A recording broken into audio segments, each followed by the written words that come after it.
ভাঙড় বিধানসভা 1 নম্বর ব্লক, হিরণগঞ্জ অঞ্চল, 230 নম্বর বুথ।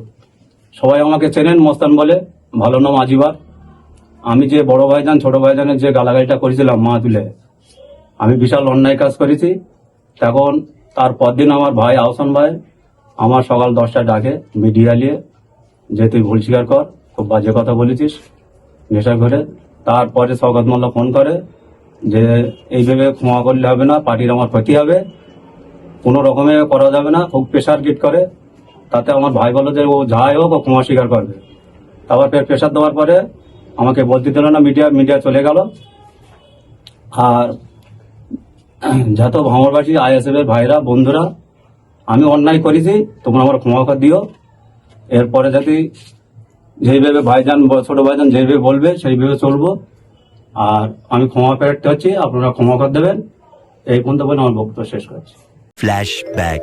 তো হ্যালো বন্ধুরা, চলে এসেছি নতুন একটা ভিডিওতে। আশা করি তোমরা খুবই ভালো আছো এবং তোমাদের দোয়া ভালোবাসায় আমিও খুবই ভালো আছি। তো আজকে আমি কথা বলবো আহসান মোল্লার ভাই মোস্তান, যাকে আপনারা আজিবার নামে চেনেন।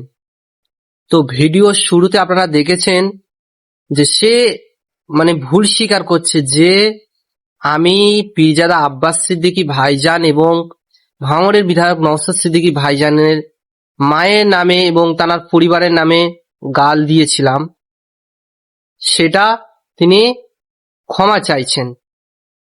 তো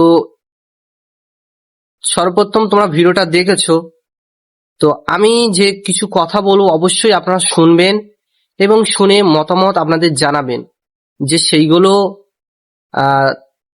ঠিক বলেছি এবং আমার কথা বলার কি ভুল হচ্ছে সেটা আপনারা কমেন্ট বক্সে জানাবেন। তো ভিডিও শুরু করার আগে যারা এখনো পর্যন্ত আমার ইউটিউব চ্যানেলটাকে সাবস্ক্রাইব করোনি, সাবস্ক্রাইব করো। আর যারা ফেসবুক থেকে দেখছো তারা ফলো করো। তো চলো ভিডিওটা শুরু করা যাক। A few moments later. ভাঙড় বিধানসভা 1 নম্বর ব্লক, হিরণগঞ্জ অঞ্চল, 230 নম্বর বুথ। সবাই আমাকে চেনেন মস্তান বলে, ভালো নাম আজিবার।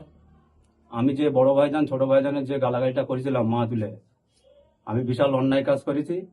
তখন তার পরদিন আমার ভাই আহসান ভাই আমার সকাল 10টায় ডাকে মিডিয়া নিয়ে, যে তুই ভুল স্বীকার কর, খুব বাজে কথা বলেছিস নেশা করে। তারপরে শওকত মোল্লা ফোন করে যে এইভাবে ক্ষমা করলে হবে না, পার্টির আমার ক্ষতি হবে, কোনো রকমে করা যাবে না, খুব প্রেশার গিট করে। তাতে আমার ভাই বললো যে ও যাই হোক ও ক্ষমা স্বীকার করবে। তারপর প্রেশার দেওয়ার পরে আমাকে বলতে দিল না, মিডিয়া চলে গেল। আর যত ভাঙড়বাসী আইএসএফ এর ভাইরা বন্ধুরা, আমি অন্যায় করেছি, তোমরা আমার ক্ষমা করে দিও। এরপরে যদি যেইভাবে ভাইজান ছোট ভাইজান যেইভাবে বলবে সেইভাবে চলবো। আর আমি ক্ষমা প্রার্থী হচ্ছি, আপনারা ক্ষমা করে দেবেন। এই পর্যন্ত বলে আমার বক্তব্য শেষ করছি।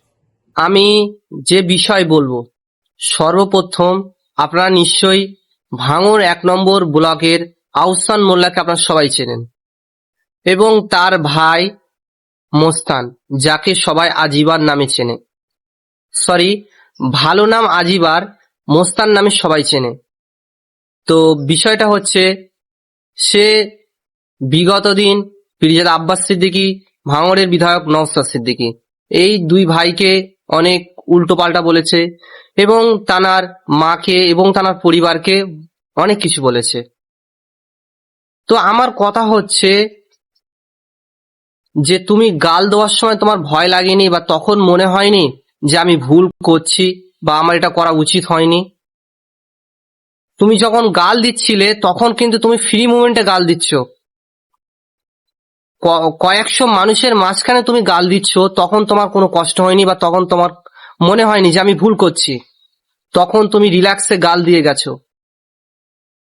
বারংবার পীরজাদা আব্বাস সিদ্দিকী, ভাঙড়ের বিধায়ক নওশাদ সিদ্দিকী, দুই ভাইকে অনেক কিছু বলেছো, এমনকি আমাদেরকেও অনেকবার মারার চেষ্টা করেছো, এমনকি লোক দ্বারায় আমাদেরকে ভয় দেখিয়েছো, অনেক কিছু করেছো, তারপরেও কিন্তু আমরা থেমে যাইনি।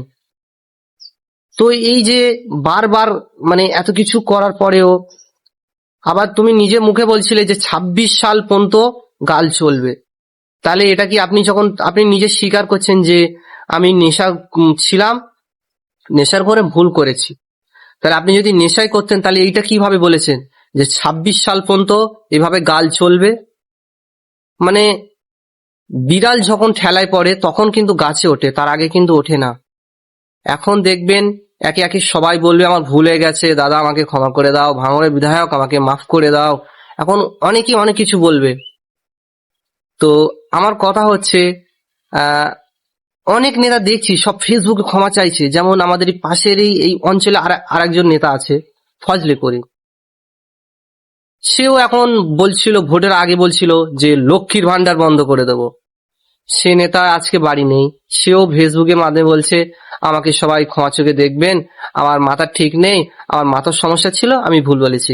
কিন্তু যখন বলছিলেন তখন তো মাথার সমস্যা ছিল না, বলার পরে মাথার সমস্যা হয়। তেমনি আহসান মোল্লার ভাই মোস্তান, সে বলছে আমি নেশার মধ্যে ছিলাম, আমি ভুল করেছি। আবার বলছে যে আমার ভাই আহসান মোল্লা, সে আমার বলেছিল যে কালকেই তুই মিডিয়া আসবে, তুই সবার সামনে ক্ষমা চেয়ে নিবি বা মিডিয়ার সামনে বলবি যে আমি ভুল বলেছি বা আমি ভুল করেছি। মানে এই বিষয়টা এইটাই যে ও ভুল করেছে, সেটা ভুল স্বীকার করবে সোশ্যাল মিডিয়ায়। তাহলে তুমি ভুল করেছো, তুমি ভুল স্বীকার করো।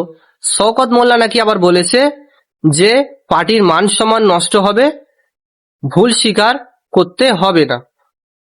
আবার বলছে কি মিডিয়া চলে গেছে, মিডিয়া সবসময় ফোন করলে ওদের কাছেই থাকতো। কিছু মিডিয়া আছে আমি জানি তারা চটি চাটা মিডিয়া ছিল, এখন নেই। তারা ফোন করার সঙ্গে সঙ্গে আহসান মোল্লার কাছেই থাকতো। তাহলে এত কিছু নাটক করার কোনো দরকার ছিল না। যখনই মানে শওকত মোল্লা হেরে গেছে তখনই বলছে যে আমার ভুল করেছি, আমার ক্ষমা করে দাও, আমার করাটা উচিত হয়নি। তার আগে কিন্তু বলেনি। যেই শওকত মোল্লা হেরে গেছে, যেই পালিয়ে গেছে ওই নটোরিয়াস ক্রিমিনাল, যে বলেছিল যে আইএসএফ যদি 31টা সিটের মধ্যে যদি একটা জিততে পারে তাহলে আমার নামে কুকুর পুষবেন। তার নামে আমি নিজে কুকুর পুষিয়েছি। সেই নটোরিয়াস ক্রিমিনালটা ভয়তে মানে এত কিছু করেছিল বলছে। তাহলে আজকে সেই নটোরিয়াস ক্রিমিনাল কোথায় গেল? আর নটোরিয়াস ক্রিমিনালের পাঁচাটা কুত্তাগুলো কোথায় গেল? অনেক কুত্তা আমাকে বলেছিল মারবো, এই করবো সেই করবো, আমি অনেকদিন চুপ ছিলাম। আর এই ভিডিওটা বারবার আমার সামনে আসছে, তো ভাবলাম নটোরিয়াস ক্রিমিনাল এবং তার পাচারা কুত্তা যে কটা আছে তাদেরকে সাবধান করতে চাই যে সব সময় নিজেকে বড় কিছু ভাববে না। কারণ হলো যে সব সময় মানুষের শক্তি সব সময় থাকে না, একদিন কিন্তু শক্তি ফুরিয়ে যায়। যেমন ক্ষমতা, আজকে দেখলেন তো বিধায়ক নওশাদ সিদ্দিকীর পিছনে মমতা ব্যানার্জি লাগতে গিয়েছিল। বিধায়ক নওশাদ সিদ্দিক একটা বাচ্চা ছেলেকে মানে পিছনে লাগতে গিয়ে আজকে মমতা ব্যানার্জির সিট হারিয়ে গেছে, মানে ওনার ক্ষমতা শেষ হয়ে গেছে। কোথায় ছিল উনি? 200 কটা সিট ছিল, 294টা সিট, তার মধ্যে কিছু সিট ছিল মমতা ব্যানার্জির, তার মধ্যে 200 কটা সম্ভবত আমার খেয়াল নেই, যাই হোক 200-র অধিক সিট মমতা ব্যানার্জির হাতে ছিল। আজকে কোথায় গেল সেই সিটগুলো, কোথায় গেল? নওশাদ সিদ্দিকী যদি খারাপ হতো বা নওশাদ সিদ্দিকী এত কিছু নিয়ে টেনশন, আপনারা নওশাদ সিদ্দিকী হারানোর জন্য কতটা মানে নিচে নেমেছেন, তারপরেও 6টা মানে সেলিব্রিটি লোক নিয়ে এসছে যাতে নওশাদ সিদ্দিকী হারানো যায়। কি বলবো, মানে কিছু বলার ভাষা নেই।